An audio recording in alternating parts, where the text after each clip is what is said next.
Hi, I'm Tim Ford. Welcome to the Hay Matters podcast, where the Feed Central and local ag team unpack the very best of what's happening in Australia's fodder industry. From planting through to baling, testing and feeding, we cover the characters and the information that matters most to everyone in the supply chain. Welcome back. Here's the second part of Wade's interview. We pick up talking about the floods they've experienced back in 2013, the experiences with their insurance company, and the flood mitigation work they've done since then. You have got a beautiful spot. I've told you in the past, I come over that ridge and I'm just looking to the west, and as soon as I come over that ridge and see your place, it always looks brilliant. It is a beautiful little spot in here, and I love coming out and visiting it. So. Yes, but it is on a river and it does flood. Yeah. And that's something we've got to keep in mind. Although the 2013 flood, it was, one of a kind. I don't think it ever reached that height before. But we have that in mind, and we have ensured so. We did learn a big lesson. And if you expect a disaster, it's generally not going to be a shock. So if we ensure expecting a disaster, hopefully we come out of it not too bad. So when you say ensure, have you mitigated against potential flooding in the future in putting up banks or doing different work, or where you built your shed, how you built your shed? Well, the houses will flood, but the sheds, the hay sheds, are all at the high tide mark. Okay. So I built them up. Where originally there was a lot of old little shacks, and this was being an exterior. There was a herringbone dairy, an old herringbone dairy. There's an old piggery. It was also an orchard. There was 3 families. This little place would economically sustain. This little place here would sustain 3 families. Now we need 3 forms of off-farm income. That's just how farming's changed. But during the flood, there was a piggery here, and apparently there were still pigs in it after the flood. So I figured that the water did come in, but not enough to wash them out. So I built the sheds to that point and a little bit higher. So if we got anything bigger, the bottom bales would get wet, but hopefully just the tractor tyres and that's it. Whereas beforehand we lost tractor completely submerged and trucks completely submerged. So, and just having, back in the day when we could get it, the houses are insured. The house is insured for flood. And how did you get away with not putting the house up higher for Amy? Well, we weren't there. We were back in the cottage, but during that 13 flood, there was a high set Queenslander, so we were living in a low set house, and then we moved into the high set when the water eventually come in the low set, and we were stuck.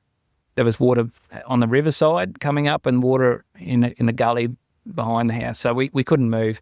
We had a boat at the time, and we waited till that boat floated off the trailer, and that's how we got out. So we do have a boat here if it does push comes to shove. But yeah, it's sort of like I said, that was unexpected. Everyone was shocked. Everyone was caught off guard.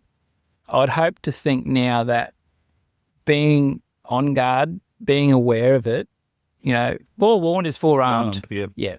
So forewarned, forearmed, we can manage it. I think I'll manage a disaster. I mean, I've had a few of them. We had a storm where, I remember that storm. I remember coming out here when the shed had been blown. I could not believe that a shed could be damaged so much by wind when I saw it. Yeah, we lost 4 sheds in that storm. Well, I just remember the hay shed up on top of the hill there, and there were parts of that scattered all over your irrigation country. It was huge. Yeah, there was old grain silos that were scattered across paddocks. It was that was probably more scary than the flood, to be honest. That storm, it was deadly. So we've had our fair share of challenges, to be honest. Yeah. So what they say, it doesn't break you, make you stronger. So, and I mean, it's all been, you mentioned yesterday about a hindsight thing, and I think it's probably best we don't know what the future holds. It's been a learning process. And that's life in general, isn't it? So you've got no words of wisdom for you 10 years ago when you first started making hay? Look, I do. There's many industries that I could have went into to make more money, and I'm not in it to make money. There's not. that much money to be made in a small acreage, say, where we are. But it gives your family, I could have taken a job on a mine site and got good money, but being away from the family, having young girls going through school now, and I've got a high schooler, it's just, I feel the need to be home, and that's good. I think in the future, I don't know what that holds, but maybe there might be a change in what I do.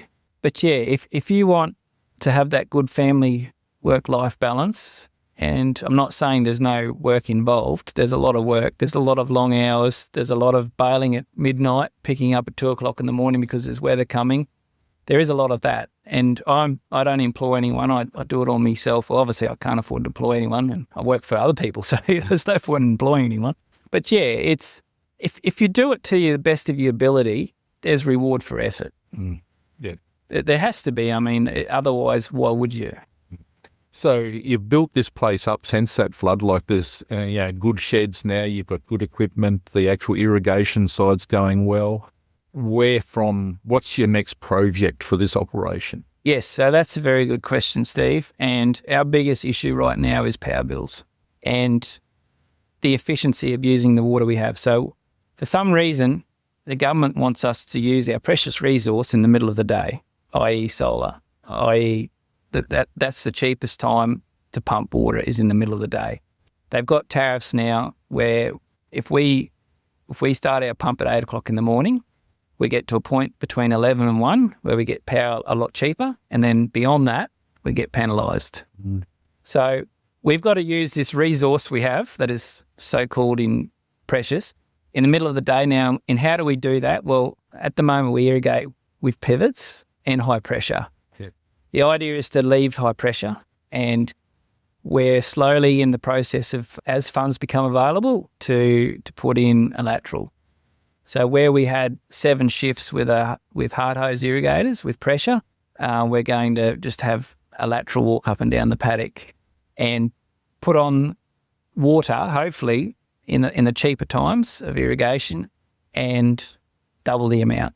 So you won't put them on with the sprinkler side of things, you'll be just putting the water onto the ground? You're probably in sprinklers. Believe it or not, I think that whether this is true or not, the water needs to have oxygen in it for the lucerne. And we do get, sounds silly, but we do get better yield underneath a high pressure. I don't know why that is, but unless it's more water going, I got no idea. But whether it's the oxygen in the water, the nitrogen, I don't know. But we still use a sprinkler on a lateral. It's just that we're putting twice the amount of water. With pressure comes a decrease in flow. So with a lateral, we got low pressure, so we're going to have an increase in flow. So we're getting a bit more out of our power usage. So to convert that paddock, we've just got to do it as funds become available. And the other thing was solar. Well, I'm not completely sold on that. If at the moment, from what I can see, we're going to have an oversupply of solar power during the day.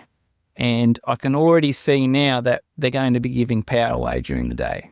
So if you've got solar and the only benefit you get is during the day, I don't think the battery technology is there yet. But if the only benefit you're going to get during the day is solar, well, then why not just use the grid as it is when you've got cheap power? The problem with us going solar is we've got 4 pumps with an average kilowatt of 55. So we're going to put a solar in that size for 4 pumps at 55 kilowatts. We're probably looking at somewhere nearly $500,000. So we've got to pay that off. I've worked it out that we won't actually gain a net benefit from that until about the 8th year. Mm-hmm. Now, who knows what the power is going to be doing in 8 years? They might say, if the way we're seeing these tariffs now change, where we get power for 7 cents during the daylight hours, why bother spending all that money? That means there's less money spent on infrastructure, i.e. lateral, or a baler or a tractor, or in some situations it may work for some person with 1 pump and a river allocation and 1 pivot. I can understand that would be benefit, but because that's a low output. Yep. So on that, roughly on your production of your lucerne, have you worked out how much water you use per tonne? No. You haven't? Sorry, no, because it's all different. Yeah. And It's different time of year, different rates, different, yeah. I mean, it all changes too. So in a drought, I would say 15% of that bale is a power bill. Probably more, 20% of that one bale is a power bill. Yep. Or is power associated to that bale, if you're to break that bale up into percentages. If you get rain, your lucerne does drop off in quality and you do get less for it. Under irrigation in a drought, you make better quality hay. It's high in protein and you get a little bit more for it. So it swings around about. It all evens itself out in the end. And where we can save as primary producers, the only thing that we're price takers most of the time. The only thing I can control is price input. And that's what I'm working on is what it takes to produce that bale of hay. I mean, we've got to have nearly $750,000 worth of machinery to produce a $250 bale of hay. So there's a huge expense there. So, is it fertiliser or is it paying a power bill? Well, you need water, but it'd be also good to put fert. You can't do both when things are tight. So if we can try and make the water side efficient, well, then we can spend a little bit more on that crop. I mean, a lot of money we don't see, but we pour into, the income we receive from the hay and we put back into the farm. We don't see a lot of it because a lot of it's either fert, water, diesel, it's all gone. Or payments on machinery. You don't actually see all you see is the hay in the shed and you think, well, that did get there. Yeah. So going on to your fertiliser, what is your program with your fertiliser when you're planting? So when you're planting a new stand, what do you need to put down here? And as the crop's going through maturing for the year and the number of cuts you're doing, what fertiliser rates do you put on and what fertiliser? Okay, so I'm probably a bit naughty here because I plant lucerne back to back. I don't have the privilege of having a paddock stand over it or put something different in. So my farming methods are quite aggressive then. So I really deep rip and I square plough. So I invert the soil. I really get into it and I rotary hoe it. I really smack it about and then I put the next lucerne crop in. And I don't have an issue. How long does that stand in then for? 3 years. 3 years. And I don't have an issue with disease. Yep. And I don't know if it's my ploughing methods or whether I'm just lucky thus far, but I don't see a reduction in yield at all. I plant in rows. I don't spread the loose. I plant in rows at 5-inch spacings. I plant at 25 kilos a hectare. A lot of people around here would plant 40, but I tend to plant less. I would rather get every seed come up than every second one. So if I can plant 25 kilos a hectare and get every one of those seeds come up, well, that's a saving. So by the time you finish working that country, it's fairly fine, isn't it? It's a fairly fine seed bed that you're planting into. It is fine. I made up a land plane, so I would rotary hoe.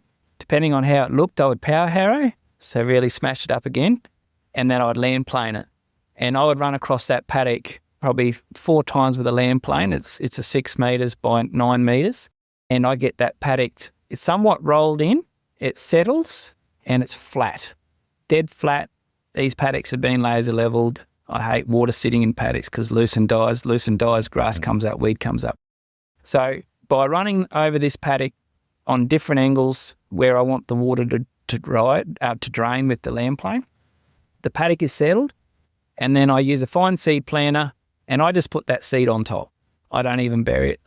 I run a roller behind it and you'll see the seed sitting on top. And then I irrigate it.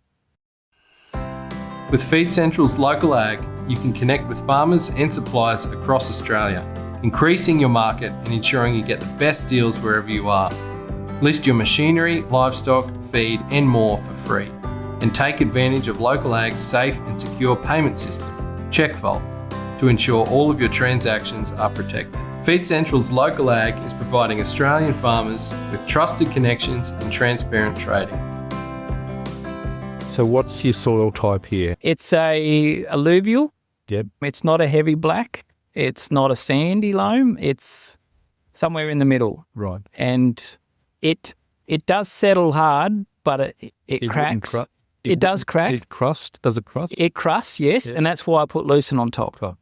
If I was to plant lucerne, let's say, I don't know, 1/2 inch under the dirt, it would struggle. You would have to really keep that ground wet. And by keeping the ground wet, you damage then any new plant that comes up. And the hardest part about lucerne is getting it established. It's easy to get a strike. Anyone can you get a strike on a concrete floor.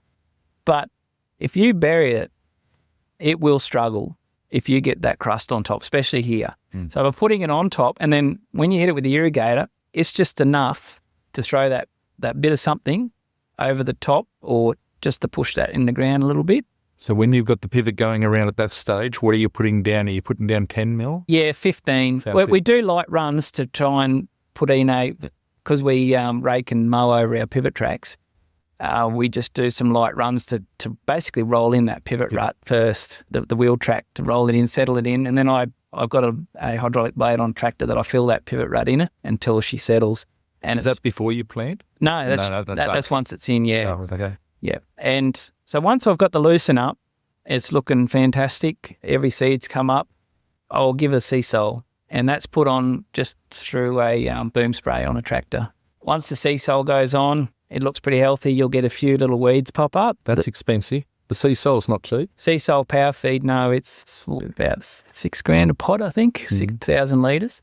But it does a job. It does a good job. Because I plough my ground quite aggressively, it sort of needs something. Like the lucerne, it'll come up and then it'll just sit there at that one point for ages until it gets its root down and finds something it's like, and then it takes off. With the sea sole, it encourages it. You can just see it's wanting to go, and it just needs that little lift. Boost. Yeah, and then also after that period, you've got to go in with a spinnaker because you'll get a bit of winter weed come up, and that's my post-emergence spray normally. And that sea sole just keeps that plant strong then.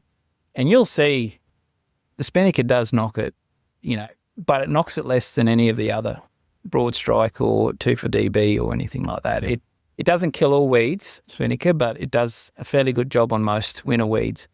And I always plant May because you get June showers, which is quite good on young lucerne crop. Yep. And winter weeds are a lot easier to control than summer weeds. And like I said, the lucerne is very vulnerable at that establishing stage. So if you've got cool weather and light showers, perfect. But if you've got hot weather and no rain, i.e. end of spring in our area, I'm just talking about, it would be near on impossible to get an established lucerne crop. Yep. But once it's established, you can't get rid of it. It's a weed. So I'm surprised only 3 years. A majority of people would take it through to 5 to 7. Why 3 years? Well, I'll tell you why. We get 8 cuts a year. Yep. So there's a lot of traffic. Yep. And when you're running, nearly 15 tonne of gear over it all the time, and then you're running hay trailers, raking, irrigation, then you're cutting again, it does cop a lot. So if you're doing a cut every 6 weeks, so we're doing our first now, and we'll continue this right through the end of May. And this is the beginning of September, the first week of September. That's right. Yep. So half of the year we're pounding this paddock. Whereas, I don't know, if you're trying to get 7 years out of something, here, this is my experience, is we'll have a natural dieback, we'll get grass come up. Yeah, sure, you'll have lucerne there, but your yield will be out. Forget about it. So when we're putting all this expensive power on our paddock, we want to get the most out of it.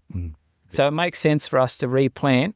In the first 2 years, we'll get our 3.5, 4 tonne a hectare. After that, it drops straight off. You'll get grass, and that's good for a weaner hay or a grassy lucerne, but then with grass comes weed. And that's not the premium market either. You're trying to produce, as you say, a quality item for a buyer who's paying a premium. So you don't really want that grass. A weaner hay isn't a premium product. So no, but it's a hay that some people can afford. Yep. And you do need that. I mean, I've got customers that buy good hay, and I've got customers that buy the grassy at lucerne. But there still comes a point where I do concentrate more on the lucerne. And I've got cattle mine, so I see the results through them when I'm feeding them lucerne. Yep. And a lot of the times the grass gets left in the bottom of the feeder. So, yeah. Yep. No, that's good. So, yeah, 8 cuts a year, it's fantastic. It just shows how good this region is with climatically for you. Roughly how many tonne would you get in a year? Do you know roughly what you... Yeah, so average 900 a tonne off our 100 well, we'll just call it 60 hectares.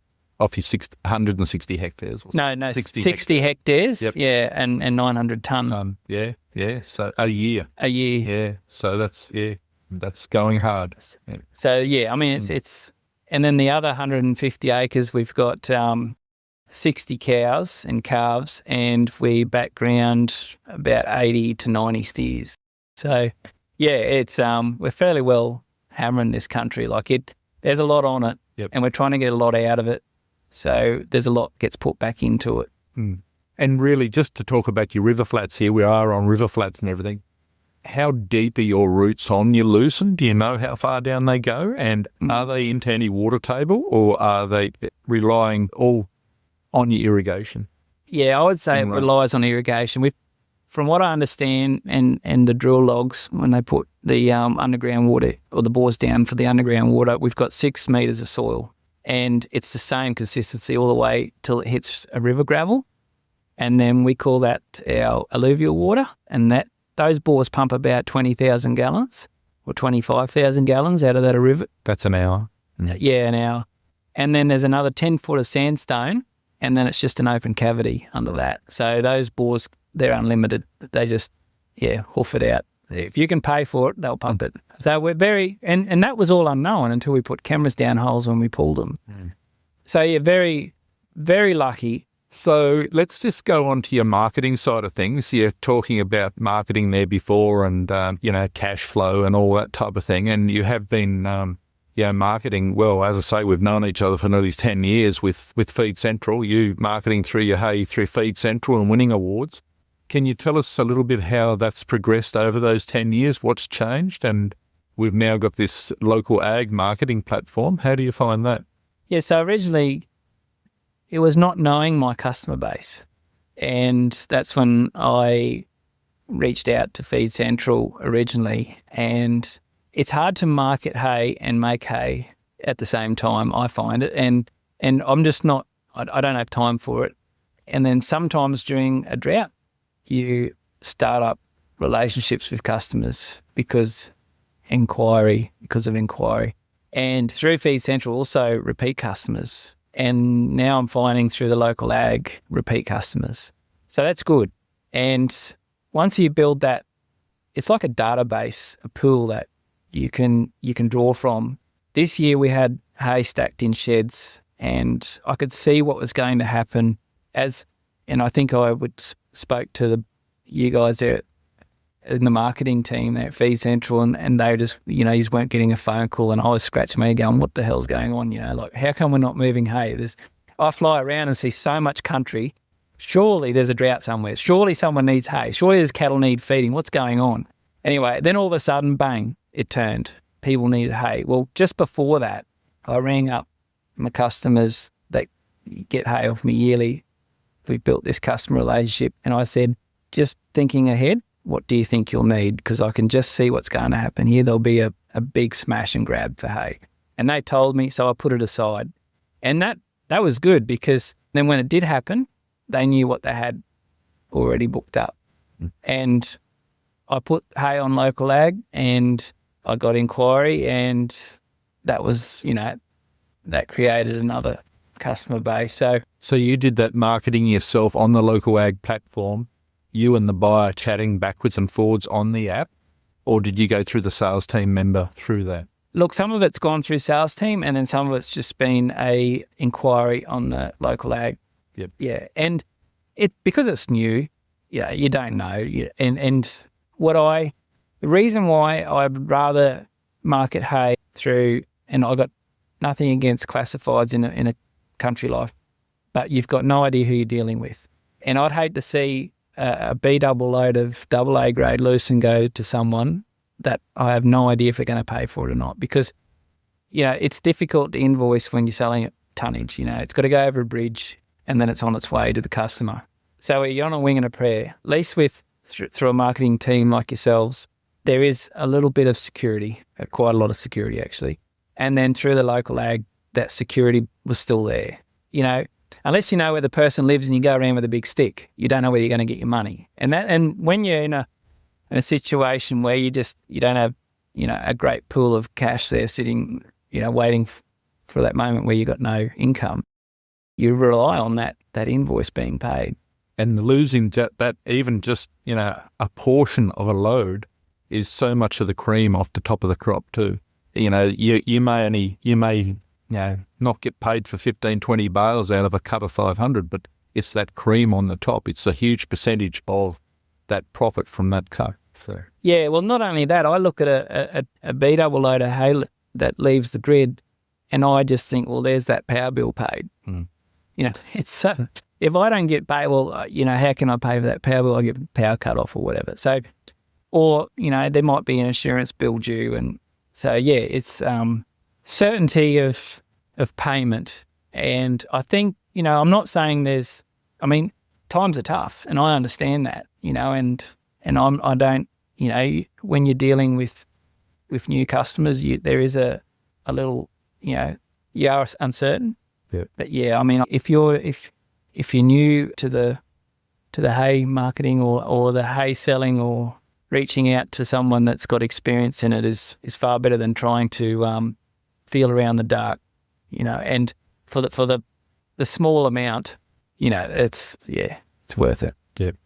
So just quickly there, you talk about insurance. You've had the floods, you've had the storms, and we just sort of looking at what insurances people do have and that on farms. How are you covered with your hay side of things? Are you covered with your shed? Are you covered with your hay in the shed? Or how are you covered, and how are you getting on with your insurance company? Yeah, so we haven't had a claim really, so no shed fires, thankfully. Must be doing something right. And I don't use inoculant all the time, mind you. I only use it at this time of the year because it's hard. But that's one question they ask. Is your hay being inoculated? And do you have any way of testing your hay for moisture? Well, yes, I've got a moisture sensor on the baler, and we feed test all our hay. So we know exactly what it's doing, where it is. So they insure the sheds that the hay is in, and then we insure the hay crop in the shed as well. So it's normally insured at a market rate. We nominate what we insure it for. Let's say we got, 1,000 bales in that shed at, $250 a bale. Well, that's what we insure it at. And obviously the sheds are insured for, they're all relatively new sheds, so we've got to insure them for, like for like. Yeah. And, it's not cheap, but we found out during the storm when we lost all those sheds and we got hay wet, it was well and truly worth it, because we got sheds rebuilt and we got payment on hay that was damaged, through no fault of our own. And at the time we had it all contracted to Feed Central. So, and then Feed Central had to go and find hay that wasn't, had to buy hay from someone else. So yeah, if there's a sacrifice to be made on something else so you can pay an insurance bill, well, it's peace of mind. To me, it's worth doing. It's reducing that risk factor again. Yeah, and I can understand, like we haven't had to make a claim, touch wood, on any hay shed fires, but who's to say that, when we got bushfires around here, there's an amber that floats into the shed. It may not purely because of a high moisture bale. It might be completely out of your control. And that's whether it's a storm or a bushfire and an amber floating into your shed and lighting your hay up that's got perfectly good moisture levels through no fault of your own. But, that's what sort of, I think about that. Yeah. All right. Thanks, Wade. That was fantastic. It's lovely to catch up with you again. And again, congratulations on your awards. Thanks, Steve. Yeah. And thanks for coming out and seeing us. And like you say, 10 years. And we've learned, I think I've learned a lot from you too, because you travel and see all parts of Australia and how other people produce hay. And then you pass that information on to me, and I consider it. You're a wealth of knowledge because you've seen different areas grow hay in a different way. But, I can take a bit of that and put into my practice too, which helps me develop Look, I'm very fortunate in the number of growers I do catch up with and the different regions and the different climatic conditions right around Australia. And what you do here may not or may work for other people. And it's great to do this opportunity with these podcasts to try and, spread some of that information to other growers too and help them, because the better hay, the better quality hay and everything that we produce and the better marketing we can do for it.